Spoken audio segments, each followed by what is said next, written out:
berkuasa. Dia adalah Allah yang memberikan hikmat dan pengetahuan kepada teman-teman untuk mengerjakan tugas akhir. Dia adalah Allah yang menguatkan dan menopang teman-teman untuk menghadapi dosen pembimbing dan dosen penguji. Dan dia adalah Allah yang sama, yang membukakan pintu di saat teman-teman merasa semua pintu tertutup bagi kalian. Siapakah kita yang layak menerima semuanya itu?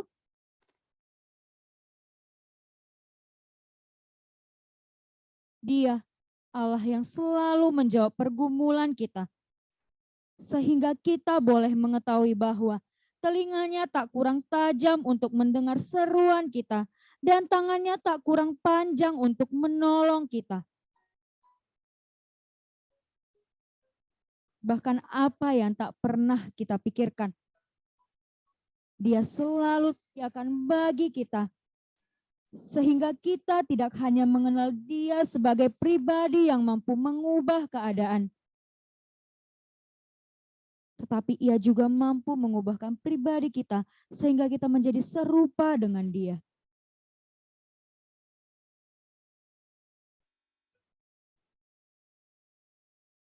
Apakah anak manusia sehingga engkau mengingatnya?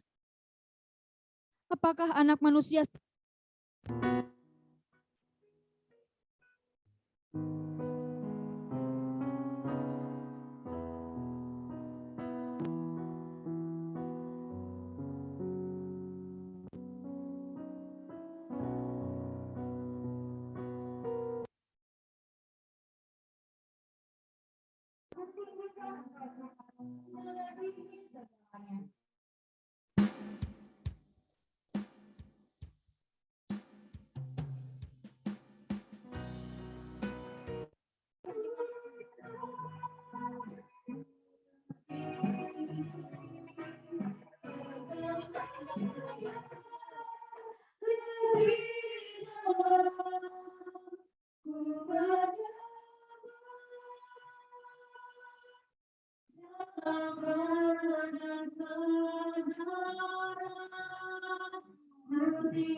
Allah yang sudah lebih dahulu mengenal kita, mengenal keterbatasan kita, dan Dia mampu menerima semua itu tanpa membagi bebannya.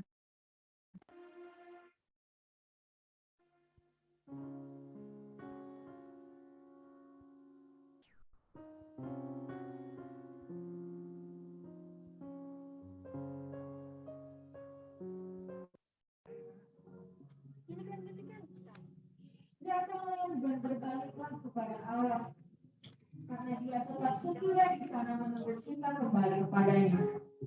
Mari saat ini kita akui keberdosaan kita. Kita bernyanyi sejauh timur dari barat.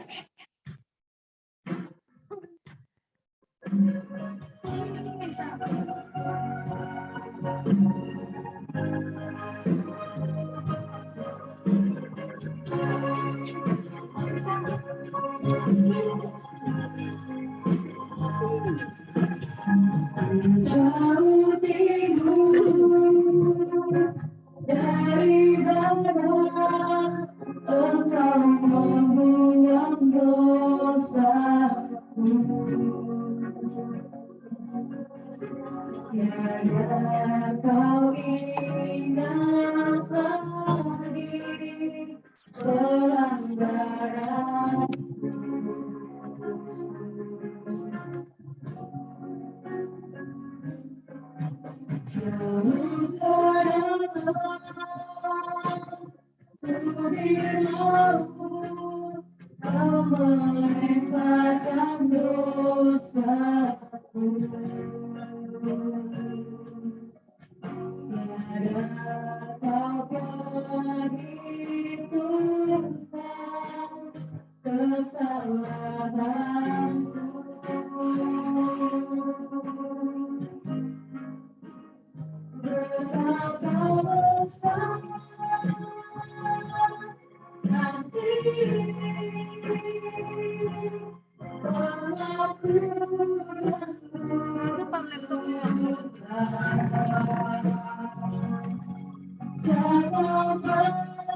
Setiap hari kita selalu menerima berkat-berkat yang luar biasa dari Allah.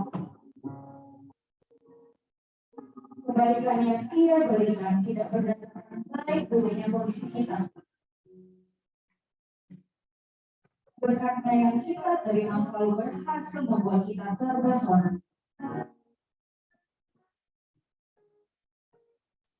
Bahkan Ia juga menunjukkan kasih setianya di saat kita mendapati diri kita sedang menyusahkan hatinya.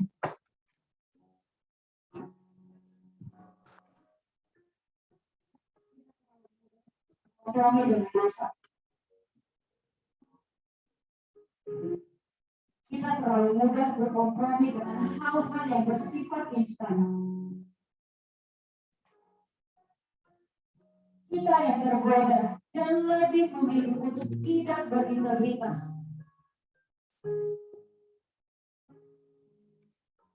Banyak hal yang telah kita lakukan yang telah mendukakan hati Tuhan. Terkhusus dalam pengerjaan studi kita. Kita yang tidak bertanggung jawab akan tugas-tugas kuliah kita. Saya menganggap sepele jadwal perkuliahan karena dilakukan secara online. Atau ketika kita berhadapan dengan dosen, berbagai alasan-alasan demi memenangkan ego dan menutupi kesalahan kita. Atau bahkan tugas akhir kita. Kita lebih memilih data penelitian agar semua proses cepat selesai sesuai dengan kehendak kita. Atau mungkin kita melakukan itu semua karena kita bersedia menghadapi berbagai rintangan yang ada di depan kita.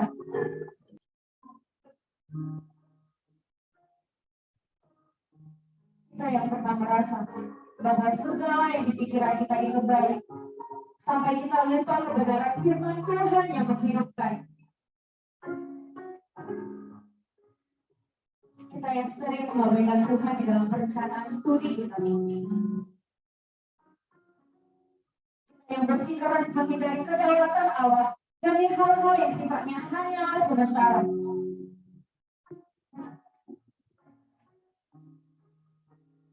Yang merasa bahwa apa hikmat dan pengetahuan kita sampai mengatasi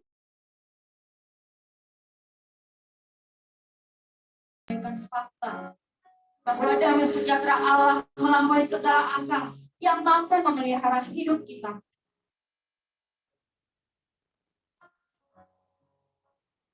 Dia adalah Allah yang berlimpah kasih setia. Tetap memandang kita sebagai anak yang sangat dikasihi. Dia tetap melayakkan kita, sekalipun kita tidak layak disebut anaknya. Bahkan sejauh timur dari barat, Ia mencampakkan seluruh pelanggaran kita. Dan Ia tidak mengingat sekalipun segala kesalahan kita. Lantas, apa yang menjadi penghalang bagi kita sekarang untuk datang ke hadapannya? Sungguh lembut suaranya memanggil kita. Dan lihatlah betapa Ia prihatin menunggu aku dan kau. Mari kita bernyanyi. Betapa besar kasih pengampunanmu Tuhan.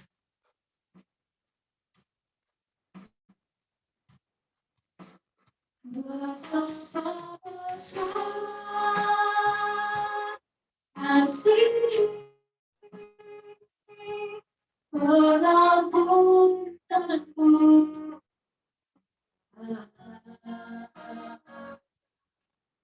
Kau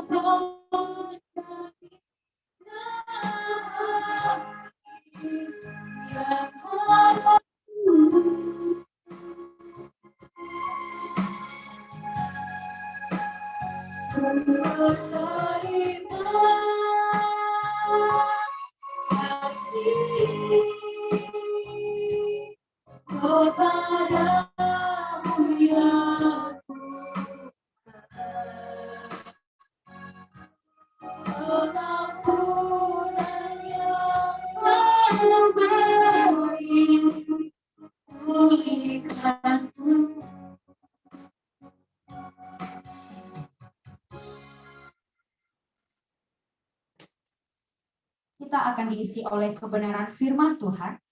Mari saat ini kita dan biarlah melalui firman ini kita boleh semakin berakar, bertumbuh dan berbuah di dalam ini atau yang sudah lama jadi alumni ya. Nah, supaya lebih jelas saya ada presentasi sekaligus kita bisa ya, apakah sudah terlihat? Sudah, Bang. Sudah ya. Suara saya tidak putus-putus? Tidak, Bang. Tidak ya, jelas ya. Oke, baik. Nah, hari ini kita mendapat tema ready to serve. Ya, siap sedia untuk melayani ya. Dan biarlah ini menjadi tema hidup kita sepanjang hari ya. Jangan hanya waktu diutus, jangan hanya waktu pengurus, jangan hanya waktu masih ada orang-orang di sekitar kita, tapi seringkali nanti kita ready to serve when we alone with God ya. Jadi ketika kita mungkin hanya sendiri di hadapan Tuhan atau bersama Tuhan ya. Nah, di dunia alumni atau di lapangan alumni profesi, seringkali kita tidak ada teman yang lain kecuali Tuhan yang mendampingi kita ya. Nah, hari ini saya memperkenalkan diri ya, mungkin ada yang belum kenal ya. Sebenarnya sudah lama saya melayani dulu di Unimed ya. Itu saya memimpin kelompok kecil juga di Unimed dulu. Tuh Kak Dona, Kak Seni, ada beberapa yang lain ya. Dan hari ini boleh bersyukur bersama-sama untuk melayani pengutusan ya.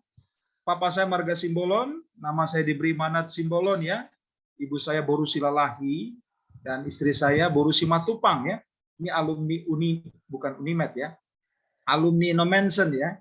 Waktu itu kampus Nomensen sedang mengalami kemerosotan pelayanan.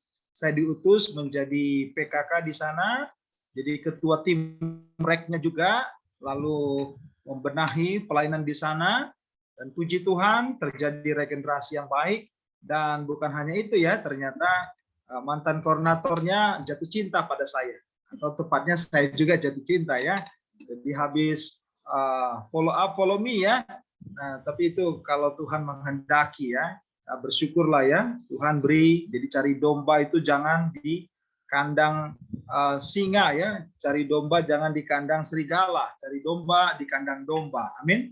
Seringkali alumni gagal karena masalah teman hidupnya. Jadi masalahnya bukan soal menikah atau tidak menikah, tapi apakah menikah dalam Tuhan atau tidak menikah pun dalam Tuhan. Jadi sama rusaknya kalau dia pun menikah tapi tidak dalam Tuhan, itu malah menjadi batu sandungan, ya. Malah menjadi cemoohan, malah menjadi kesaksian yang tidak benar, ya. Jadi poin pentingnya bukan soal menikahnya, tapi apakah di dalam Tuhannya. Amin ya. Nah, ini ada Tuhan berikan 2 orang putra ya, Bang Gracias dan Evangelisto Togaraja Simbolon ya. Dan kami melayani Tuhan sebagai pendeta misi ya. Ini di Kupang banyak anak-anak sekolah yang kita layani, dan ini di Ambon, ini di Samosir kampung saya, ini di Papua, di Sorong, Pak Barat ya. Dan ini di USU ya, pengutusan atau waktu itu penyambutan mahasiswa se-USU di tahun 2017 ya, sebelum pandemi ya. Dan ini di Mentawai, bulan 3 nanti saya turun Padang Mentawai untuk juga melayani penginjilan dan pemuritan di sana. Puji Tuhan sudah ada tim di sana yang bergerak untuk terus berdoa, untuk terus memberitakan Injil dan mengajar dan melayani di sana ya. Ada 3 pulau besar di sana. Kira alumni Unimed juga ada di sana ya.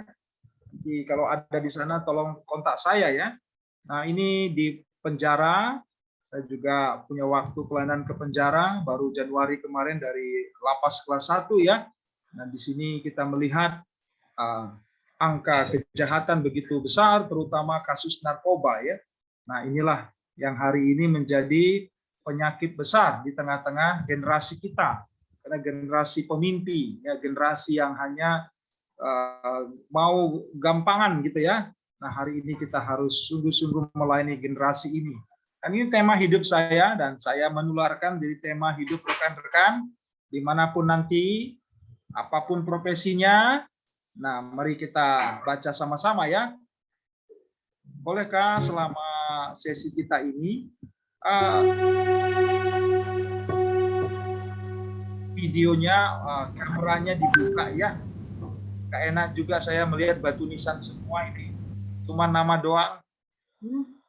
Nah, nanti kalian pun kalau mengajar, apalagi ini gelombang ketiga pandemi sedang melanda ya. Jadi kalau kita mau jadi contoh ya, jadi contohlah juga contoh yang baik ya. Bolehkah kalau tidak terganggu videonya, kita open cam ya, open video supaya kita lebih interaktif ya. Dan saya pun lebih semangat ya, karena melihat orang yang ini, kalau melihat batu nisan kan cuma nama doang, padahal orangnya masih hidup ya. Oke, mari kita baca bersama, kalaupun di mute ya. Mari ikutlah Tuhan Yesus, kita dijadikannya penjala dan penggembala manusia. Dan ingat tema, sebenarnya tema hidup semua anak Tuhan. Ya kan, dimanapun, kapanpun kita berada, inilah tugas utama. Selain tugas harian yang harus kita kerjakan ya, ibadah dan lain-lain. Nah, main job kita adalah amanat agung ya, pemberitaan Injil dan pemuritan. Nah, ini hal yang harus kita kerjakan. Nah, saudara-saudara, saya juga sebagai pengurus di II Indonesia, Evangelism Explosion Indonesia, dan bekerja sama dengan semua gereja. Jadi di mana nanti saudara melayani, baiklah menjadi anggota resmi gereja tersebut, dan kita bisa bekerja sama untuk mengadakan penginjilan dan pemuritan. Nah, hal yang paling lemah di gereja itu cuma 2 itu ya, penginjilan, pemuritan. Karena kebanyakan kita itu ibadah, kebaktian, liturgia ya, atau koinonia, persekutuan, atau ada diakonia, tapi penginjilan, pemuritannya tidak lagi kuat. Nah, ini yang harus kita perkuat nanti, karena kita di kebaktian mahasiswa atau di UKMKP ya, itu diperkuat dengan 2 hal ini yang utama ya. Nanti pada waktu kita keluar dimanapun berada, bergabunglah dengan gereja lokal dan kita boleh bersama-sama bekerja sama ya. Ini saya baru pulang dari Kapanjahe kemarin. Ada alumni-alumni sana, Bang Juster Tarigan ya dari MIPA Unimed ya. Kerjasama juga dengan alumni USU, ada Kak Indri Sitepu dari psikologi. Mereka ada persekutuan alumni Kristen di Kapanjahe dan juga mereka terlibat di gereja sebagai guru KAKR, ada sebagai pertua. Akhirnya bisa masuk kita ya kan untuk penginjilan dan pemuritan. Makanya inilah yang harus kita lakukan. Dan di masa pandemi ini kita juga menolong beberapa keluarga, ratusan keluarga ya yang kaum marginal dengan bantuan sembako, tapi juga mereka diinjili ya. Di gelombang ketiga ini pun kita mendukung rekan-rekan yang sedang isoman ya, untuk ada asupan gizinya supaya lebih cepat pulih ya. Nah ini juga di daerah misi ada gereja yang diusir oleh non-Kristen ya Ismail ya, lalu kita bantu mendirikannya, lalu sambil orang-orang yang sudah dilayani diperkuat kembali untuk memberitakan Injil. Ini di masa pandemi kita juga melayani ya, training penginjilan itu bisa online. Jadi ini ibu dokter yang dari rumah sakit dia ikut training, bisa memberitakan Injil ya kepada orang-orang di sekitarnya ya. Bahkan juga kita menginjili ke ruang isolasi di rumah sakit waktu dulu itu tidak boleh dikunjungi ya, dan kita bisa menembus melalui penginjilan online ya. Ini waktu Imlek tahun lalu kita mengadakan penginjilan lewat Zoom dan bisa melayani banyak keluarga dan bersyukur ya. Dan ini juga pelatihan untuk gereja Toraja ya. Puji Tuhan ada banyak hamba Tuhan yang dilayani. Jadi kalau memungkinkan onsite kita bisa langsung, tidak memungkinkan kita online. Jadi visi harus dikerjakan dalam misi ya. Vision in mission ya. Jadi bukan hanya visi itu dalam mimpi kita, tapi harus kita kerjakan. Nah, inilah yang hari ini menjadi tema kita, ready to serve ya. Kita akan baca bagian firman Tuhan Markus 2 ayat 1 sampai 12. Saya minta satu orang menjadi rekan saya membaca. Adakah yang bersedia menampakkan wajahnya? Nah, ada ini ya. Wah, saya minta ini Bang, siapa yang mau diutus ini salah satu? Salah dua lah ya. Ada dua orang kalau begitu. Siapakah yang akan diutus hari ini? Satu pria, satu wanita. Siapa? Pesta? Friska, Bang. Friska. Oke, Friska satu, ada cowoknya?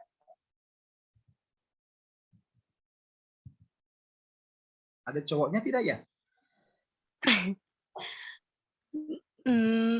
Ada cowok yang mau diutus? Hanya cewek saja? Ada, Bang. Nah, ayo siapa yang cowoknya yang bersedia? Open camp lah. Kita kalau daerah Medan saya kira nggak ada masalah ya.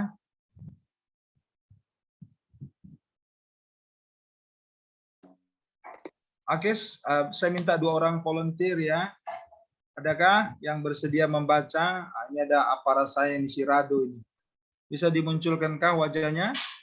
Wanita baca pertama, pria kedua, silakan.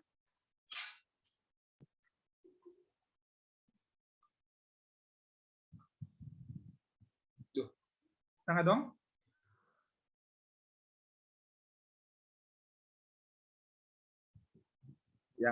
Yang ada aja lah ya, yang nggak ada, nggak muncul gimana ya? Kasihan juga saya ya. Oke, yang ada saja Berta lah ya, dengan Arif ya. Bolehkah Bang Arif dengan Kak Berta? Boleh, Kak Berta pertama ya, silakan.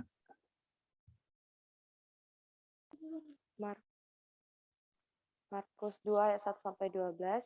Kemudian sesudah lewat beberapa hari waktu Yesus datang lagi ke Kapernaum, tersiarlah kabar bahwa ia ada di rumah.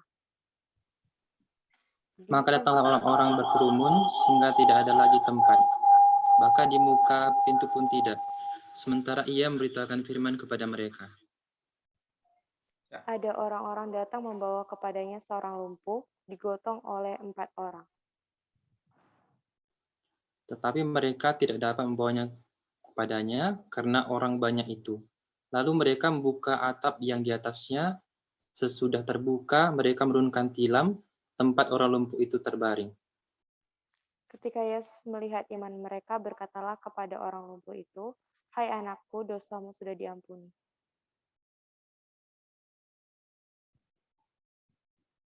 Terus, Bang?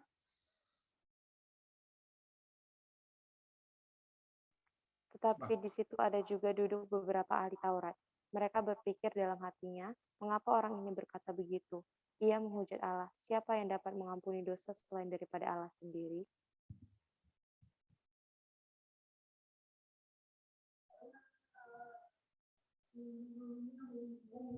Kayaknya terpental ya. Oh, Bang Arif, silakan. Ya, ayat 8. Tetapi Yesus segera mengetahui dalam hatinya bahwa mereka berpikir demikian, lalu ia berkata pada mereka, "Mengapa kamu berpikir begitu dalam hatimu?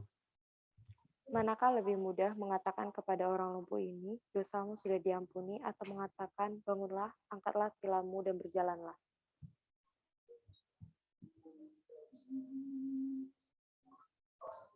10. Tetapi supaya kamu tahu bahwa di dunia ini anak manusia berkuasa maupun dosa, berkatalah ia kepada orang lumpuh itu, Kepadamu kukatakan, bangunlah, angkatlah tempat tidurmu dan pulanglah ke rumah." dan orang itu pun bangun, segera mengangkat tempat tidurnya dan pergi keluar di hadapan orang-orang itu, sehingga mereka semua takjub, lalu memuliakan Allah, katanya, yang begini belum pernah kita lihat. Ya, rekan-rekan yang terkasih, sebelum kita akan berangkat untuk diutus, maka tentu kembali kita harus ingatkan apa yang menjadi visi dari hidup kita ya. Nah, saudara-saudaraku yang terkasih, secara kasat mata kita bisa melihat ya, kondisi di sekitar kita ini ada begitu banyak penyakit ya. Dan kalau kita dalam dunia pendidikan, yang utama salah satu ya kebodohan ya, ini penyakit. Juga kemiskinan, kemalasan. Tapi nanti kita bicara secara rohani, ada kejahatan dan dosa ya. Jadi inilah masalah yang umum di sekitar kita ya. Tetapi manusia lebih mengutamakan kesembuhan daripada keselamatan. Dan inilah yang dicari oleh orang-orang hari ini, yaitu kesembuhan, kesejahteraan, kekayaan, kepandaian. Kita butuh itu semua, tentu kita butuh. Tetapi itu adalah berkat yang sementara. Nah, tetapi bagi kita yang sudah mengenal Tuhan, maka visi Allah, apakah visi Allah bagi manusia? Visi Allah yang terbesar kepada manusia adalah keselamatan melalui pertobatan, ya, melalui pengampunan dosa dari Allah. Jadi apa artinya dia kaya, dia pandai, dia sejahtera, dia sehat, tapi mati masuk neraka juga. Nah inilah yang menjadi concern dari Kristus ya. Dan kalau kita melihat, jadi kehendak dan kemuliaan Allah dinyatakan. Jadi bukan kehendak dan kemuliaan manusia. Kalau visi manusia kan begitu ya. Kehendaknya dan kemuliaannya, dia yang ditinggikan. Tapi bagaimana kehendak dan kemuliaan Allah dinyatakan. Nah inilah yang menjadi visi kita ya. Jadi ada orang yang datang membawa kepada seorang lumpuh. Dan orang itu 4 orang ya. Dan visi mereka tentu supaya orang ini disembuhkan. Tetapi concern Tuhan Yesus lebih tinggi dari itu. Jadi berbeda ketika Yesus melihat mereka, berkatalah ia kepada orang lumpuh itu, anakku dosamu sudah diampuni. Nah teman-teman, inilah yang harusnya membedakan kita dengan yang lain ya. Jadi anak-anak didik kita atau orang-orang yang di tempat kita bekerja nanti butuh kepandaian, butuh kesejahteraan, tetapi lebih butuh keselamatan. Kenapa? Karena kesejahteraan, kesehatan itu sementara. Orang yang sehat malam ini bisa meninggal. orang yang kaya sukses malam ini bisa meninggal. Masih ingat orang kaya yang bodoh ya? Yang menumpuk hartanya. Saya kira dia ini sukses ya. Alumni yang sukses gitu ya. Bekerja keras, pinter, lalu orangnya juga pasti berhemat ya. Tapi tujuan hidupnya adalah untuk kehendak dan kemuliaannya. Lalu malam harinya Tuhan bilang, "Hai orang bodoh, ya malam ini kupanggil engkau. Untuk apa semua hartamu itu?" Jadi rekan-rekan, baiklah mata kita terbuka untuk melihat kekekalan, bukan hanya yang sementara. Karena yang sementara ini sebentar bisa berlalu, dan yang kekal itu tidak berlalu. Ya, jadi inilah visi yang diberikan kepada kita hari ini, dan mengapa kita ada dalam pelayanan mahasiswa. Carilah dahulu kerajaan Allah dan kebenarannya. Seek ye first the kingdom of God. Kenapa? Untuk apa dia pinter? S1, S2, S3. Tapi yang pakai dia setan. Betul nggak? Jadi kalau bukan Tuhan, maka setan yang pakai dia. Makanya inilah visi kita dalam pelayanan mahasiswa ya. Jadi supaya mereka diselamatkan. Nah, inilah visi Kristus datang ya. Supaya orang berdosa itu diampuni, beroleh hidup kekal dan diselamatkan ya. Jadi beberapa waktu yang lalu pas istri saya juga sakit ya, kena saraf terjepit ya. Nah, kami satu kamar dengan ada pasien lain ya. Nah, ini kesempatan. Jadi di tengah-tengah situasi tentu mereka ingin sembuh ya. Tapi waktu kita datang, nah saya bicara dengan dia, kebetulan rupanya Guru Parna ya, Ito saya ya, Ito, wah ini sudah mau pulih ya, udah mau sehat. Nah, tapi kesehatan kan sementara. Tapi ada satu yang lebih penting, yaitu keselamatan. Karena kesehatan bisa saja diambil Tuhan, orang sehat pun bisa meninggal. Tapi kalau keselamatan, kapanpun kita mati, pasti masuk surga. Mana yang utama sama itu? Kesehatan, kesembuhan, atau keselamatan? Wah, kalau gitu keselamatan itu. Nah, boleh tanya ya, dengan hidup itu selama ini, kalau sekarang Tuhan datang dan kita dihakimi, apakah itu sudah yakin? Pasti beroleh hidup kekal, pasti masuk surga. Apakah sudah yakin? Ya belum lah, itu banyak dosa. Nah, disinilah masalah. Jadi masalah manusia yang utama bukan penyakit. Karena penyakit itu akibat dari dosa. Bukan kebodohan, bukan kemiskinan. Bukan semua itu. Tapi masalah utama manusia adalah dosa.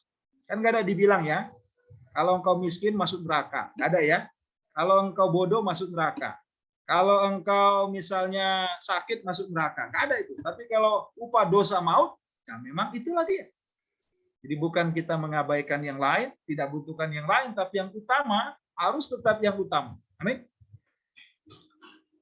Nah, ini dia ya. Jadi visi pekerjaan kekal.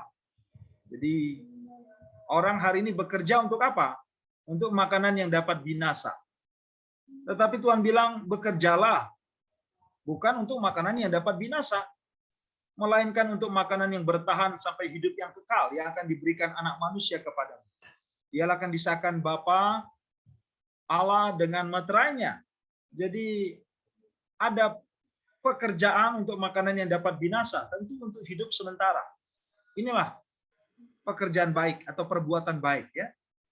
Nah, lalu kata mereka kepadanya, apa yang harus kami perbuat supaya kami mengerjakan pekerjaan dikehendaki Allah? Jadi apa kehendak Allah? Bukan sekedar kita hidup sementara ya, atau dapat kesembuhan sementara, tetapi apa yang dikehendaki Tuhan? Inilah pekerjaan yang dikehendaki Allah, yaitu supaya, yaitu hendaklah kamu percaya kepada Dia yang telah diutus Allah. Jadi perbuatan apakah atau pekerjaan apakah yang menyelamatkan manusia? Bukan perbuatan baik, tapi percaya. Ini bentuk kata kerja ya. Jadi pisteo. Jadi percayalah. Jadi kalau kita perbuatan baik berarti mengandalkan diri, tapi kalau percaya berarti mengandalkan Tuhan. Nah, inilah yang hari ini harus kita beritakan ya. Umumnya di gereja-gereja Batak dan umumnya juga di semua gereja, kalau kita tanya mengapa atau alasan apa Tuhan izinkan kita masuk surga, pasti mereka kebanyakan masih mengandalkan perbuatan baik, pekerjaan baik, atau persembahan baik yang mereka lakukan. Nah, inilah yang harus kita beritakan, ya. Harus kita koreksi, ya, dengan Injil Kristus. Jadi hamba Tuhan yang asli mengandalkan Tuhan, perbuatan Tuhan. Tapi hamba Tuhan yang palsu mengandalkan diri dan perbuatannya, ya. Jadi masih ingat ya di Matius 7 ya, hamba-hamba yang palsu berkata di hadapan Allah, kami bernubuat, mengusir setan, melakukan mujizat demi nama-Mu. Tuhan bilang, enyahlah engkau, aku tidak kenal engkau.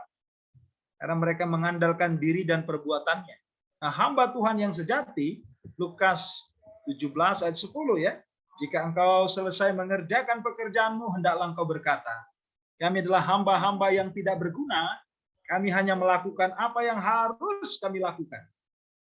Jadi dia menyangkal diri dan perbuatannya, karena dia mengandalkan Tuhan dan perbuatan Tuhan. Nah, inilah pekerjaan kekal kita. Jadi melalui profesi, apapun nanti profesi, rekan-rekan. Nggak semuanya jadi guru ya, ada dik, non-dik ya. Nah, lihatlah, ada pekerjaan kekal untuk hidup yang kekal. Dan apa yang harus dilakukan? Supaya dia percaya. Nah, bagaimana mereka percaya? Kalau mereka tidak mendengar, ya kembali ya. Bagaimana mereka mendengar kalau tidak ada yang memberitakan? Bagaimana kita memberitakan kalau tidak diutus? Nah, makanya ada pengutusan hari ini. Ya kan? Bagaimana diutus kalau selama ini tidak dimuridkan, tidak diinjili? Ya, inilah gawat nanti. Waktu diutus, kembalilah mulak tugabo ya. Pas diutus, akhirnya mencintai dunia. Diutus, ternyata bukan menjadi saksi. Ya. Nah, hari ini maka kita kembali dikuatkan. Ya. Jadi, visi pekerjaan kekal, yaitu untuk hidup yang kekal. Apa itu? Percayalah kepada Kristus. Segenap hati, segenap jiwa, segenap kekuatan, segenap akal budi. Bukan setengah hati, bukan setengah jiwa, bukan setengah kekuatan. Segenap. Nah, karena itulah, apa misi kita ya? Misi 4 orang ini tentu membawa yang sakit itu kepada Yesus. Sebelumnya tentu mereka sudah pergi ke tabib mana, ke kampung mana, ke tempat mana, ke tukang obat mana, karena tidak sembuh-sembuh ya, malah makin sakit ya. Kalau digotong 4 orang, berarti orang ini lemah lunglai ya, nggak bisa bergerak.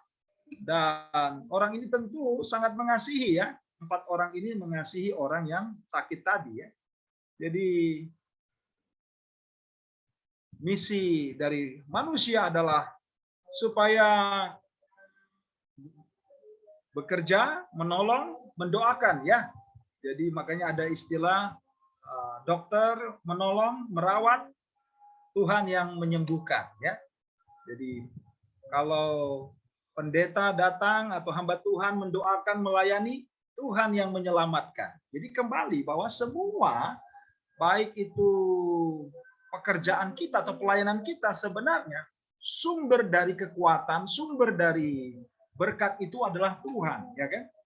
Jadi dokter menolong, tetapi Tuhan yang menyembuhkan. We help you, but God heal us. Ya, kami menolong engkau, tapi Tuhan yang menyembuhkan kita, ya kan? We serve you, but God save us. Kami menolongmu, tapi Tuhan yang menyelamatkan kita. Jadi termasuk saya juga, Anda juga. Jadi disinilah misi Allah ini harus kita kerjakan. Jadi misi Allah bukan sekedar dia ditolong dan didoakan, tapi supaya dia disembuhkan dan diselamatkan. Ya. Jadi melakukan kehendak dan memuliakan Tuhan. Jadi misi kita yang utama adalah melakukan kehendaknya dan memuliakan Allah melalui seluruh kehidupan kita. Ya. Dan kalau kita melihat teladan Kristus ya, maka ada istilah, ada satu lagu ya, dan ini menjadi istilah misi yang sangat kuat di awal-awal tahun 70-80, yaitu be a missionary every day. Jadilah misionari setiap hari ya. Artinya apa? Orang yang melakukan misi Allah. Jadi makanya nanti kalau kita baca Matius bahkan Markus ya, pagi-pagi benar waktu hari masih gelap Yesus berdoa ya. Jadi setelah berdoa ngapain? Dia bilang, mari kita pergi ke kota-kota lain berdekatan. Supaya di sana aku ngapain? Memberitakan Injil. Lalu mengajar, melenyapkan penyakit dan kelemahan. Jadi 3 hal yang utama dilakukan Yesus adalah yang pertama mengajar, didaskia. Inilah pembinaan, pemuritan. Nah, tentu ini dilakukan kepada orang-orang yang sudah percaya atau baru percaya. Nah, yang kedua adalah pemberitaan Injil, marturia. Kepada orang-orang yang belum bertobat atau orang-orang yang mengaku-ngaku percaya tapi belum percaya ya. Nah, yang ketiga adalah healing ya atau penyembuhan atau pelayanan ya, diakonia ya.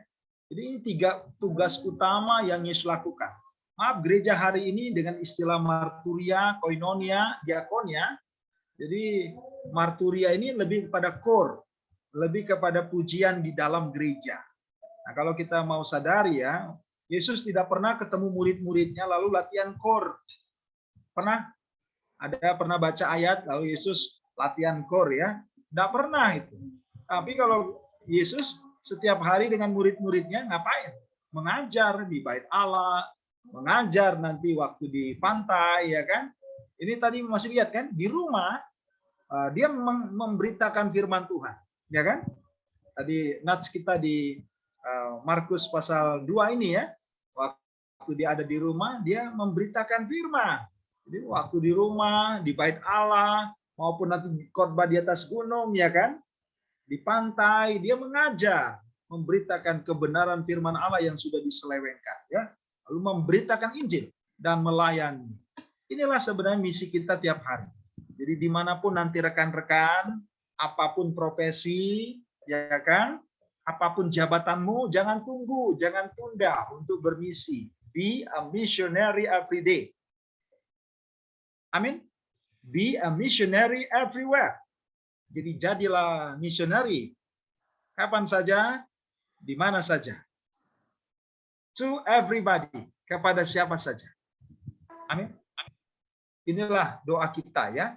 Jadi makanya pelayanan gitu banyak. Jadi jangan tanya, aku melayani di mana? Begitu kamu sampai nanti di tempatmu, beritakan Injil, ya kan? Lalu ajar mereka, muridkan. Lalu layani. Nah, disinilah nanti terjadi pelipat gandaan pengutusan. Jadi kalau kita punya istilah 4P ya, penginjilan, pemuritan, pelipat gandaan pengutusan, maka yang utama yang 2P-nya. Penginjilan, pemuritan. Kalau sungguh-sungguh dikerjakan, pasti akan terjadi pelipat gandaan dan pengutusan. Nah, seperti kita di masa pandemi ini, ada tim yang bangkit, ya kan? Ada siapa nih ada teman-teman yang bangkit untuk bermisi ya, untuk terus memberitakan Injil, untuk giat untuk memuridkan, sehingga waktu regenerasi terjadi, ada orang yang bersedia, ada orang yang mengambil komitmen. Nah, inilah yang harus kita kerjakan. Jadi jangan tanya ya. Kalau nggak ada di situ pelayanan, jangan tunggu. Jangan tunda. Ya kan? Be a missionary. Everywhere, every day, to every person. Kepada siapa saja. Oke? Nah, ini dia ya.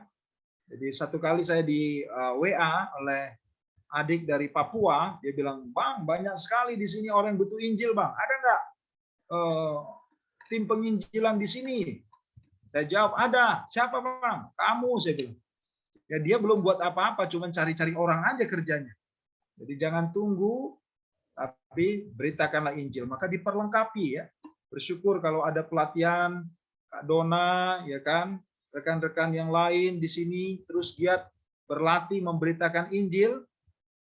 Waktu alumni diutus, udah nggak tunggu lagi ya, tunggu Kak Dona datang, atau tunggu Bang Manat datang, atau tunggu Bang Parlindungan datang, nggak usah ya kan, nggak usah tunggu, langsung ya kan, dengan bersahabat masuk ya kan, nggak selalu harus bawa sembako ya, bersahabat dengan sesama rekan kerja, bersahabat dengan mungkin lingkungan di sekitar, bersahabat dengan murid ya kan, dengan sesama pekerja. Nah, konteksnya adalah relasi yang alamiah. Ya. Kita bisa beritakan Injil. Amin. Jadi yang ketiga, setelah visi yang jelas, visi kan keselamatan yang dari Allah itu, hidup yang kekal yang dari Kristus itu, dan misi yang sudah harus kita kerjakan ya, penginjilan, pemuritan, dan pelayanan yang terus dikerjakan setiap hari, maka diperlukan dedikasi. Dedicate your life to Christ. Dedikasi itu penyerahan diri, sama seperti pasien ini ya. Dia tahu Yesus. Dia setuju Yesus tabib ya, nabi. Waktu itu mereka belum tahu Yesus itu Mesias ya. Tapi dia nggak pergi ke sana, nggak sembuh, ya kan? Jadi dedikasi itu bukan sekedar perkataan, bukan sekedar pemikiran, tapi tindakan, ya kan? Jadi makanya dedikasi manusia dan daya, dana, doa, gitu ya. Kita mendedikasikan ya. Jadi bekerja, coba lihat di sini bekerja. Kalau kita bekerja harus ada jam kerja ya. Kalau para medis ya kan di tengah-tengah pandemi malah bertaruh nyawa atau prajurit ya siap untuk berkorban. Saya punya rekan prajurit, dia dulu di Kostrad ya. Dia bilang masuk ke sana sudah teken mati. Artinya kalau mati itu nggak ada tuntutan. Sejak dia diterima masuk pelatihan. Jadi jangankan dulu resmi jadi prajurit, masuk pelatihan saja, mati itu nggak ada tuntutan. Karena masuk ke sana artinya siap serahkan nyawa. Wah, luar biasa ya.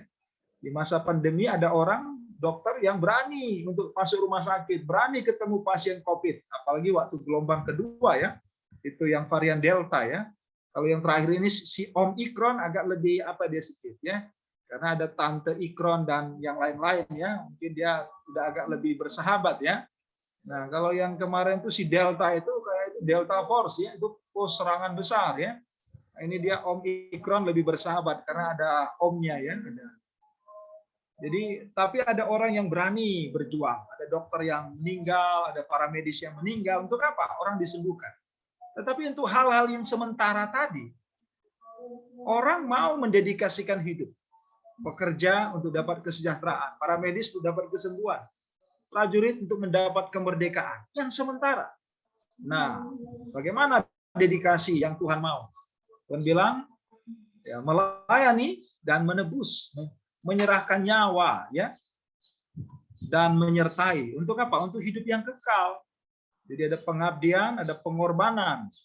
Jadi mari kita baca ya. Jadi karena anak manusia datang bukan untuk dilayani, tetapi untuk melayani. Ini banyak sekali yang ambil kutip nats ini ya. Tapi tidak berhenti di sini. Dan menyerahkan nyawa untuk menjadi tebusan bagi banyak orang. Artinya bukan sekedar dia sakit jadi sembuh. Tetapi dia diselamatkan. Bukan sekedar dia miskin lalu diperkaya. Tetapi dia diselamatkan. Bukan sekedar dia jadi orang bodoh jadi orang pandai. Tapi dia diselamatkan. Itu yang utama. Karena kalau tidak selamat, safety first. Kalau keselamatan tidak utama, dia binasa. Ya kan? Makanya sering kita ayat favorit kita apalagi kalau Natal itu Yohanes 3:16 ya. Semua kita pasti hafal ya. Tapi ada satu ayat yang ditulis oleh Yohanes juga menjadi sebuah konsekuensi atau respon orang yang sudah diselamatkan. Apa itu? 1 Yohanes 3:16. Jadi tinggal tambah kata 1 di depan. Yohanes 3:16 itu biasa hafal. 1 Yohanes 3:16. Coba kita baca sama-sama ya. Semua kita dalam ini nggak ada lagi wajahnya, semua tinggal monumennya. Emang semua videonya nggak ini ya? Apakah saya masih suara saya terdengar atau saya sudah tinggal sendiri kah ini?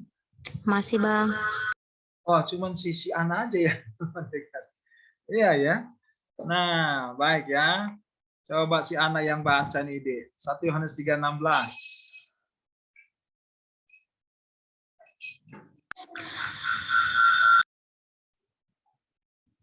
1 Yohanes 3:16 bisa baca. Mungkin karena ada orang berdekatan denganmu, makanya ada story ya. Coba ada, bisa? Ya. Karena anak manusia juga datang bukan untuk dilayani, melainkan untuk melayani dan untuk memberikan nyawanya menjadi tebusan bagi banyak orang. Demikianlah kita ketahui kasih Kristus, yaitu bahwa Ia telah menyerahkan nyawanya untuk kita, jadi kita pun wajib menyerahkan nyawa kita untuk saudara-saudara kita. Wajib atau pilihan? Yang disebut itu wajib atau sebuah pilihan, menyerahkan nyawa? Boleh? Hana jawab? Wajib, Bang. Ya. Jadi inilah dedikasi kita dalam pelayanan. Jadi dalam pelayanan itu bukan terserah masing-masing. Bukan terserah apa perasaan kita, tapi ada komitmen, ada dedikasi, ya. Wajib menyerahkan nyawa kita untuk saudara-saudara kita. Tujuannya apa? Untuk keselamatan. Untuk bermisi tadi. Nah, inilah yang harusnya menjadi spirit kita, ya. Jadi jangan pernah merasa sudah terlalu banyak memberi untuk Tuhan. Tidak ada apa-apanya itu, ya. Maka nyawa kita sekalipun tidak sebanding dengan nyawa Kristus yang diberikan untuk kita. Karena di dalam Dia kita beroleh hidup kekal. Jadi dedicate your life to God. Jadi dedikasikan hidupmu kepada Allah, ya. Dan ini wajib. Maka karena ini wajib, maka tidak ada pilihan. Tidak ada kompromi di sini. Amin. Jadi kalau nyawamu pun sudah engkau beri, nanti kalau ada misalnya orang membutuhkan, ya, membutuhkan dukungan apa, doa, daya, dana, wah, lebih lagi lah. Nyawa saja kau berani beri, apalagi lah dayamu, danamu, doamu. Kalau adik-adik nanti sharing, ya, wah, kalau ada di pelayanan nanti di mana kau ada di sana, berikan yang terbaik. Karena apa? Karena aku hidup sekarang pun bukan milikku lagi. Aku milik Tuhan yang menebus aku. Ya kan? Maka persembahkanlah seluruhnya untuk Tuhan. Amin. Bahkan nyawa pun wajib, bukan pilihan. Bukan, ya? Nah, yang keempat adalah kompetensi. Kita punya dedikasi, komitmen untuk menyerahkan diri, hidup kita untuk Tuhan, keluarga kita untuk Tuhan, profesi kita pun untuk dipakai menjadi alat Tuhan, maka perlu kita upgrade kompetensi kita, kemampuan kita, ya. Jadi waktu mereka datang mau ketemu Yesus, ada banyak orang, ada tantangan, situasi yang tidak memungkinkan. Bagaimana orang ini bertemu dengan Yesus? Kalau Yesus dipanggil keluar, sulit karena Yesus pun sedang mengajar, ya. Jadi mereka akhirnya menaikkan kompetensi mereka. Dari sekedar jalan kaki, sekarang naik ke atas rumah. Bawa orang itu ke atas. Lalu dari atas bongkar atap rumahnya. Dan diturunkan dari atas. Ini tahu rumah siapa? Ini rumah Yesus. Jadi di Kapernaum itu Yesus punya rumah. Maka ketika dia ada di rumah, inilah sekretnya di Kapernaum, ya. Jadi Tuhan sendiri rela, ya, merelakan, bukan hanya soal rumah ini atau tempat rumahnya, tapi nanti kita ternyata dia menyerahkan seluruhnya, ya.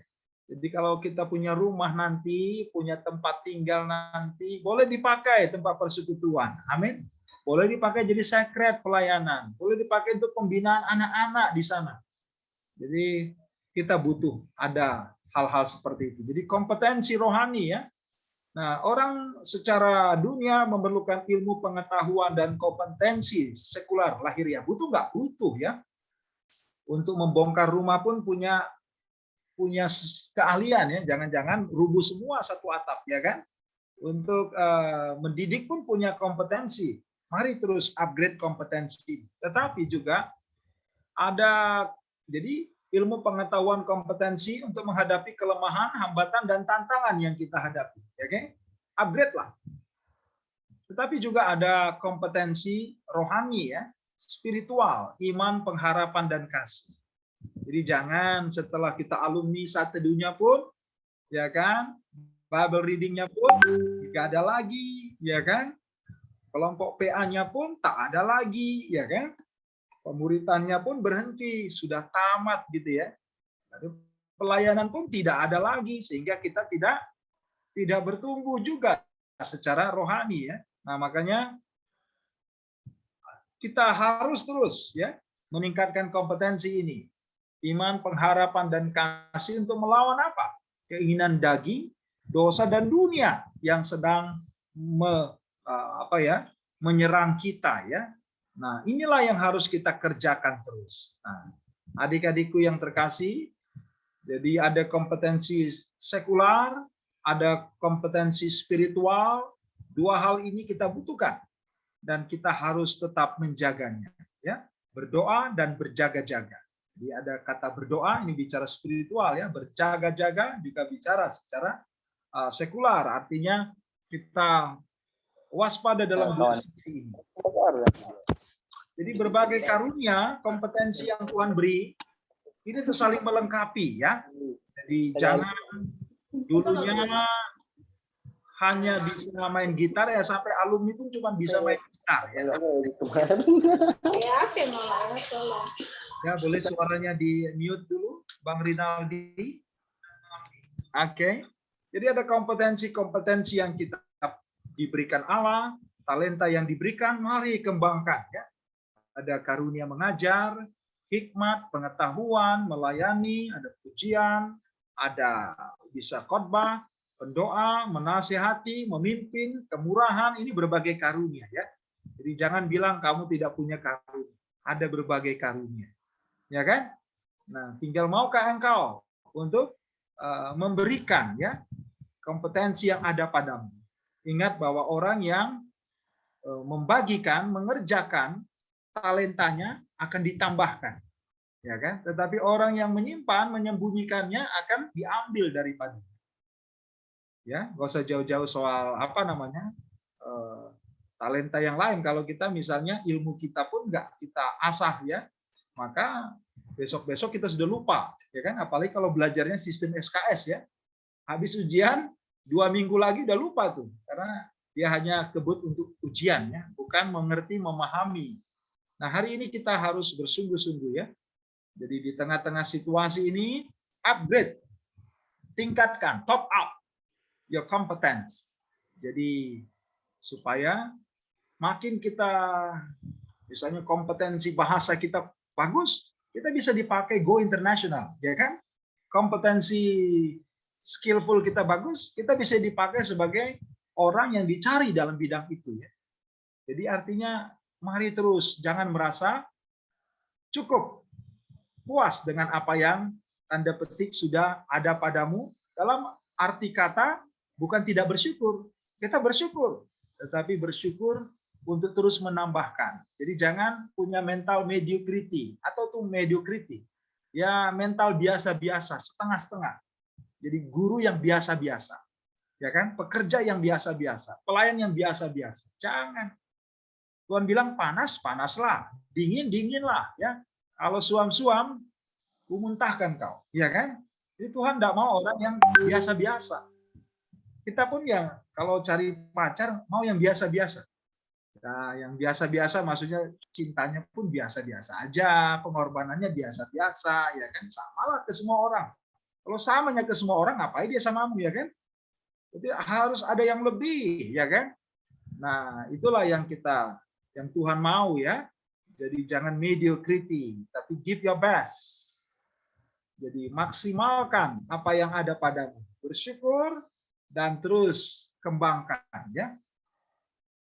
Jadi yang keenam adalah komunikasi. Rekan-rekan, banyak hal masalah jadi tambah blunder ya, atau memblunder ya, atau membias karena kita tidak komunikasikan, tetapi kita gosipkan, atau kita akhirnya ini hal yang keliru ya. Jadi masalah yang terjadi harus kita komunikasikan atau kita pecahkan ya. Jadi maka datanglah orang-orang berkerumun sehingga ia tidak lagi tempat, bahkan di muka pintu pun tidak, sementara ia memberitakan firman kepada mereka ya. Jadi komunikasi yang paling dibutuhkan adalah komunikasi dengan Allah. Maka ada HPDT ya. Nanti ada HPDS, hubungan pribadi dengan sesama ya. Jadi kalau HPDT kita baik, benar, maka hubungan pribadi kita dengan sesama pun pasti baik dan benar. Jadi punya relasi dengan Tuhan. Kalau bayangkan 4 orang tadi, nggak ada komunikasi ya. Masing-masing berpikir Satu ke timur, satu ke barat, satu utara, satu selatan. Mereka nggak diskusi, kemana ini? Yang satu berpikir mau pergi ke dokter Chen, yang satu ke dokter Robi, yang satu ke dokter apa gitu ya. Nah, ketika mereka bergerak, ini orang yang sakit ini ditarik ke 4 arah mata angin. Yang meninggal ya, atau hancurlah itu apa namanya? Pas apa namanya? Keranda apa bu? Keranda ya? Apa namanya itu ya? Kalau istilah medisnya mengangkat yang sakit tadi ya, apa itu ya? Filmnya atau apanya ya? Pasti orang itu akan tandu ya, tandu masih ingat ya. Kalau tandunya itu ditarik ke 4 sisi mata angin, mereka tidak ada komunikasi mau kemana, pasti hancur, pasti rusak, orangnya makin sakit. Maka perlu ada komunikasi ya. Jadi firman Tuhan mengajar kita, menyatakan kesalahan kita, memperbaiki kelakuan kita, dan mendidik kita dalam kebenaran. Dan biarlah komunikasi ini kita jaga terus, relasi dengan Allah, relasi dengan sesama. Jadi kalau ada masalah bukan dihindari, tapi diselesaikan. Ada masalah bukan digosipkan, tapi kemudian dicari solusi. Itulah anak Tuhan ya. Jadi kalau ada masalah di tengah-tengah keluarga, pelayanan, profesi, datangin. Nah, saya pernah begitu ya, ada masalah ya. Masalahnya pernah satu kali pelayanan di Unimed itu meng-cancel Bang Manat. Iya, katanya karena pernikahan saya nggak beres. Wah, saya dengar itu dari Kak Dona. Katanya ketua UKMKP atau ketua apalah waktu itu ya. Ngomongnya begitu. Jangan undang Bang Manat karena pernikahannya tidak beres. Ada masalah. Wah, apa yang tidak beres pernikahan saya kan begitu. Kok dia tahu? Kalau saya datangin, saya ajak Kak Dona ketemu orangnya. Kalau saya tanya, apa yang kamu tahu tentang pernikahan saya yang tidak beres? Coba saya diberitahu dan bantu saya membereskan kalau kamu tahu apa yang tidak beres. Dia diam. Dia cuma tahu dari orang. Lalu kamu tahu dari orang, lalu kamu cekal saya. Wah, aneh sekali kamu, saya. Nah, lalu saya ceritakan pernikahan saya. Ya, nah Bang Manat itu 5 tahun pacaran, itu memang mertua tidak setuju karena saya penginjil. Karena saya hamba Tuhan, dulu staf di Perkantas ya. Jadi mereka ada calon lain, ada perwira, ada manajer naik mobil, saya naik angkot, ya banting lah ya. Lalu ya gaji pun nggak jelas ya, masih 300.000 waktu itu. Bagaimana makan apa anak saya? Itu pertanyaan calon mertua saya. Kamu kasih makan apa? Ya kan? Kamu kasih tinggal di mana nanti? Ya kan gitu. Nah, jadi kami tidak tinggal diam, kita panggil pendeta, kita ajak keluarga datang. Artinya kita bertanggung jawab. Jadi selama 5 tahun itu bergantian, pendeta datang, keluarga datang, bergantian sampai akhirnya orang mertua saya itu sudah akhirnya jengkel, mirip seperti hakim yang lalim. Lalu dia berkata, anak saya sudah besar, kalau menikah silahkan. Tapi jangan harap kami hadir. Jangan harap saya datang di pesta. Dia pikir anak gadisnya takut. Firman Tuhan kan bilang, laki-laki meninggalkan ayahnya dan ibunya dan bersatu dengan istrinya. Kira-kira istrinya harus meninggalkan ayah dan ibunya apa tidak? Kan nggak ditanya itu. Laki-laki harus minta izin dari ayahnya dan ibunya, ya kan? Dan bersatu dengan istrinya, nggak ada itu. Makanya nanti waktu panggilan mengikut Yesus saja, ketika orang tuamu tidak setuju atau bapakmu yang tidak setuju belum meninggal, Tuhan bilang apa? Jangan menoleh ke belakang, ya kan? Orang yang siap membajak menoleh ke belakang, dia tidak layak bagi kerajaan Allah. Lebih lagi engkau meyakini pasangan hidup yang dari Tuhan, ya kan? Untuk melayani Tuhan. Jadi alasannya apa? Mereka tidak setuju. Bukan karena saya itu kriminal, bukan karena saya itu orang yang jahat, bukan karena saya itu orang yang, tapi karena alasan tadi, dia tidak punya masa depan, katanya gitu ya, tidak punya jabatan, dia bukan pendeta, penginjil, staf Perkantas. Apa itu Perkantas? Waktu itu begitu ya. Jadi mereka punya pemahaman yang salah ya. Beranggapan bahwa orang bisa sejahtera karena gaji atau karena pekerjaan yang sudah umumnya. Nah, tapi disitulah akhirnya kami melangkah dengan iman. Artinya Dia bilang silakan menikah. Ya kan sudah bilang silakan, ya kan? Akhirnya kami menikah tanpa mengundang dia.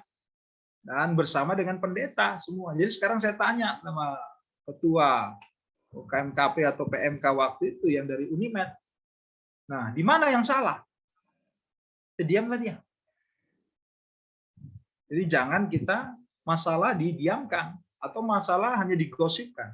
Datangi orangnya, komunikasi dengan dia. Jadi kalau kita mendengar jangan sebelah pihak. Oh, katanya Bang Manat itu sesat, ya kan? Katanya Bang Manat itu begini. Tapi kamu katanya ya. Nah, bagus ketemu langsung, Bang. Ada waktu kita ketemu nih, diskusi. Saya senang sekali ya, karena kebenaran pasti tahan uji. Amin. Dan buktinya hari ini mertua kami sangat kompak, malah menjadi menantu kesayangan ya. Jadi kenapa? Karena dasar kita kasih ya. Dasar kita lah iman, dasar kita pengharapan. Ternyata Tuhan memberkati. Amin. Jadi tantangan, masalah, apapun yang ada, kita komunikasikan dengan Tuhan. Ya kan? Kita komunikasikan dengan sesama. Cari solusi, bukan hal-hal yang lain ya. Jadi Allah, diri dan sesama ya. Jadi yang terakhir adalah persistensi. Apa itu? Ketangguhan ya, atau kegigihan atau ketekunan ya. Nah, teman-teman jangan menyerah dengan situasi. Seringkali akan ada banyak mungkin tidak langsung cepat kerja, mungkin tidak langsung dapat jodoh, mungkin tidak langsung dapat penghasilan tinggi. Jangan menyerah. Dan karena kita tahu bukan itu tujuan hidup kita. Selagi belum ada pekerjaan, mungkin yang formal, kerjakan saja apa yang bisa dikerjakan, ya kan? Waktu dulu sebelum ya beritakan Injil, ya bina anak-anak.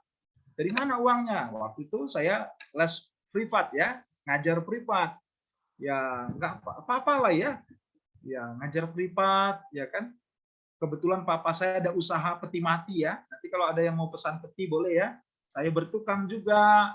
Jadi artinya bekerja itu bukan soal hal yang formal, tetapi sesuatu yang menghasilkan, yang berguna, yang berdampak bagi orang lain.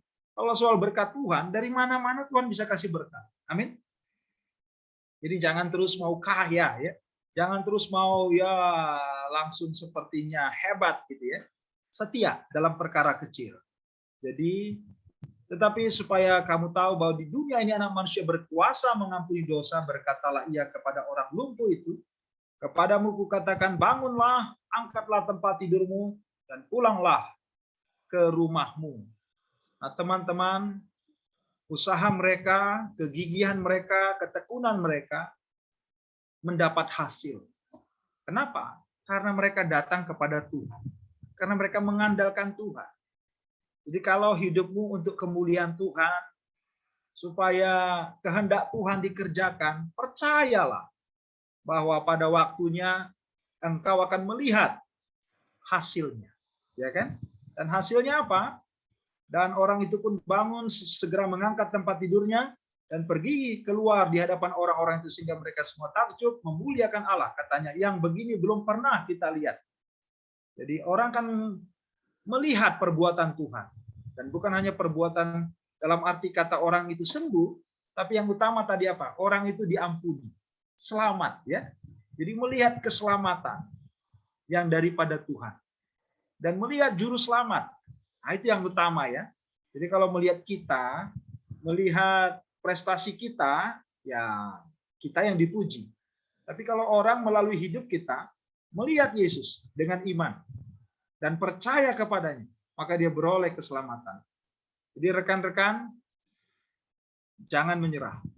Dalam pelayanan akan ada banyak tantangan. Tapi tantangan itu menjadi batu lompatan untuk kita naik kelas. Masih ingat ya? Kalau kita dari SD, SMP, ujiannya makin berat kan? Dari SMP ke SMA makin berat lagi kan? Mau masuk universitas, saya kira makin berat, ya kan? Tetapi supaya grade kita makin naik. Jadi apapun tantangan kita, tekun, gigih, ya, berjuang untuk beri yang terbaik. Jadi bagaimana ya? Jadi Tuhan bilang apa? Mintalah. Bentuknya ini present imperatif aktif. Jadi sekarang dan terus-menerus. Jadi jangan berhenti meminta. Karena yang meminta akan diberi. Amin. Carilah present imperatif aktif. Sekarang kerjakan. Ya kan? Terus bersama Tuhan. Yang mencari akan mendapat. Lalu kemudian ketuklah. Sabar ya. Ketuk, jangan rusak. Jangan apa namanya? Ya kalau tadi atap rumah ini dibongkar, tentu atas persetujuan ya kan? Ya. Dari yang punya rumah. Yesus sendiri setuju ya. Karena ada orang yang tidak bisa datang langsung lalu atap rumah dibongkar. Ketuklah. Artinya sabar menunggu waktu Tuhan. Tuhan tidak pernah terlambat. Tuhan tidak pernah lebih cepat menolong. Kegigihan, ketekunan itu kalau kita tetap pada visi Allah tadi. Tetap kepada misi Allah tadi. Sehingga mereka semua takjub lalu memuliakan Allah. Yang utama bukan sekedar orang itu bangkit berdiri berjalan. Karena besok sakit juga, mati juga nih orang itu. Ya kan? Tetapi bahwa dosanya diampuni dan dia diselamatkan. Dan biarlah sukacita kita, persistensi rohani, seperti pohon yang ditanam di tanah yang subur. Oke? Jadi bukan kamu yang memilih aku, tapi aku memilih kamu. Jadi bukan kita yang milih Tuhan Yesus ya. Gak mampu kita, gak mau malah kita. Masih ingat waktu Petrus dipanggil ya? Nelayan yang gagal, pendosa besar. Dua hal ini menjadi penghalang dia untuk ikut Tuhan. Tuhan selesaikan satu-satu. Waktu dia menjala banyak ikan, dua perahu hampir tenggelam, ya kan? Satu masalah diselesaikan. Apa itu? Masalah kehidupannya. Dia pikir dia orang gagal, nggak mungkin ya. Tapi ketika dia menangkap sejumlah besar ikan, ada masalah kedua, yaitu dosa. Maka dia berkata, pergilah daripadaku, sebab aku orang berdosa. Iblis pakai semua masalah supaya orang tidak datang pada Tuhan. Nah, kalau Tuhan Yesus bilang, oke, aku pergi, kau tanggung dosamu. Kemana Petrus? Binasa bukan? Apa artinya dua perahu ikan yang dia dapat? Gak ada gunanya. Sekalipun semua ikan itu sama dia, gak ada gunanya. Karena dia binasa. Tapi Tuhan datang peluk dia ya. Petrus, sekarang kau ikut aku. Kamu kujadikan penjala manusia. Jadi bukan Petrus yang pilih Yesus. Saya tidak pernah milih jadi pendeta. Atau jadi penginjil. Atau dulu waktu itu jadi staf perkantas. Tidak pernah milih. Tuhan yang pilih. Tuhan panggil. Dan karena Tuhan yang panggil, serahkan dirimu. Serahkan nyawamu. Dan luar biasa waktu itu papa saya kan marah-marah. Ibu saya juga marah-marah. Kau itu sarjana teknik, sesat kau. Ya kan, kau harusnya bisa kerja di pabrik, kita buat bom ya kan? Kita bom itu waktu terjadi pemboman di Poso ya. Nah, kita buat bom, kita ledakkan itu orang yang membakar gereja itu katanya. Dia mau melawan seperti si Judas ya. Lalu dia marah-marah kecewa karena saya lulusan dari teknik USU, lalu kok jadi penginjil ya. Lalu saya jawab, Pak, kenapa Papa ikut Tuhan Yesus? Siapa Yesus? Kenapa Bapak ikut dia? Dia adalah Allah yang maha besar, Allah yang maha agung, Allah yang maha mulia. Lalu turun jadi manusia yang hina. Tidak apa-apa, semua nompang. Sampai matinya pun nompang, lahirnya pun nompang. Kenapa kau mau ikut dia? Dia hina supaya kita yang hina jadi mulia. Kenapa Bapak mau ikut dia? Dia adalah raja, pemilik hidup, pemilik sorga. Tetapi rela menyerahkan hidupnya. Rela menyerahkan nyawanya. Supaya kita yang harusnya mati binasa. Beroleh hidup kekal. beroleh harta waris di surga. Dia adalah Allah yang berkuasa, Allah yang perkasa, tetapi dia mau menjadi lemah, menderita, terkutuk, supaya kita yang lemah, kita yang terkutuk, beroleh berkat, beroleh kekuatan dan kuasa untuk melayani dia. Pak, saya mau ikut dia. Saya mau melayani dia. Saya mau memberitakan dia. Saya belum tinggalkan apa-apa. Saya belum menderita apa-apa. Saya belum serahkan apa-apa. Yesus sudah serahkan semua bagi saya. Saya mau ikut dia, Pak. Memberitakan dia, melayani dia yang sudah menebus. Papa saya diam. Lalu dia bilang, kalau begitu, Ulahumma tohonami. Kerjakanlah panggilanmu. Amin. Hari ini saya katakan pada alumni, rekan-rekan alumni yang sudah diwisuda ya, engkau akan menghadapi tantangan yang paling berat sebenarnya bukan dari orang lain, tapi dari dirimu sendiri. Bagaimana engkau menghadapi mereka? Tapi kalau engkau di dalam Kristus, meyakini panggilan Kristus, dan melihat akan ada kemuliaan Tuhan dinyatakan, akan ada kehendak Tuhan dinyatakan, sekalipun melalui penderitaan, sekalipun melalui begitu banyak kesulitan, kau akan bersukacita. Amin. Jadi tinggal dalam aku, kata Tuhan. Tinggallah dalam firman-Ku, kata Tuhan. Dan tinggallah dalam kasih-Ku. Maka engkau punya kekuatan, ketangguhan rohani untuk menghadapi segala sesuatu. Dan biarlah nama Tuhan dimuliakan. Dan pada hari ini, rekan-rekan yang akan diutus tidak lagi takut, ya, tidak lagi khawatir. Kenapa? Kalau kematian saja Tuhan sudah kalahkan, maut Tuhan sudah kalahkan, nyawanya sudah dia berikan. Apa yang tidak akan diberikannya kepadamu? Seturut dengan kehendaknya. Amin. Butuh teman hidup? Pasti butuh ya. Butuh pekerjaan yang baik? Butuh rumah segala macam, butuh. Tetapi yang utama, biarlah hidupmu untuk memuliakan Dia dan melakukan kehendaknya, sehingga orang-orang di sekitarmu melihat Kristus yang hidup, keselamatan yang dari Tuhan sampai kepada mereka. Amin. Tuhan Yesus memberkati. Mari kita berdoa. Bapa surgawi, kami bersyukur. Sore hari ini kembali firman-Mu menyapa kami untuk mengingatkan kami, Tuhan, akan visi dan misi Allah yang telah dinyatakan kepada kami, supaya kehendak dan kemuliaan Tuhan dinyatakan.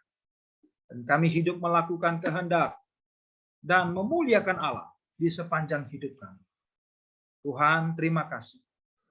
Tuhan telah menyatakan keselamatan yang besar itu, supaya kami terima dengan iman, supaya kami kerjakan dengan ketaatan, dan kami beritakan dengan kuasa Allah, sehingga mereka yang percaya dimuridkan, mereka yang belum percaya diselamatkan, dan mereka yang lemah, yang terikat, yang sakit dilayani, disembuhkan. Dan biarlah Tuhan memberikan kuasa kepada anak-anak. Berkati firman-Mu Tuhan, dan berkati kami.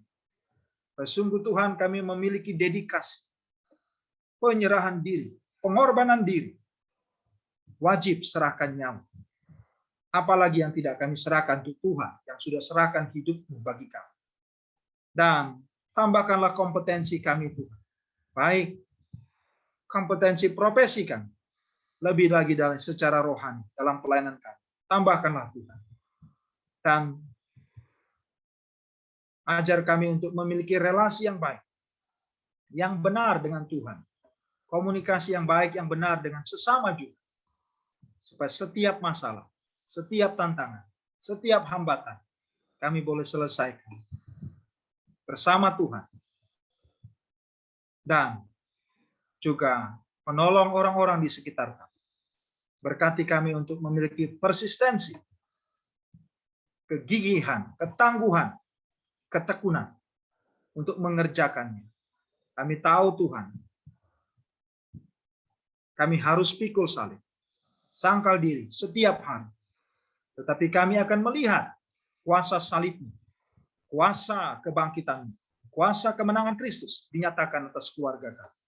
Apa yang menjadi ketakutan kami hari ini? Kami mau serahkan pada Tuhan. Sedangkan orang yang belum mengenal Tuhan, yang lumpuh, yang sakit, yang tidak punya harapan lagi untuk sembuh dan diselamatkan. Tetapi oleh perjumpaan dengan Kristus, dia disembuhkan, dia diselamatkan, dan memuliakan Allah. Lebih lagi kami anak-anak-Mu Tuhan. Kami percaya Tuhan punya rencana yang besar melalui hidup kami. Berkati kami Tuhan, supaya kami pun mengerjakan visi Allah melalui hidup kami yang hanya satu kali di dunia yang sementara ini. Kami bersyukur, inilah doa kami.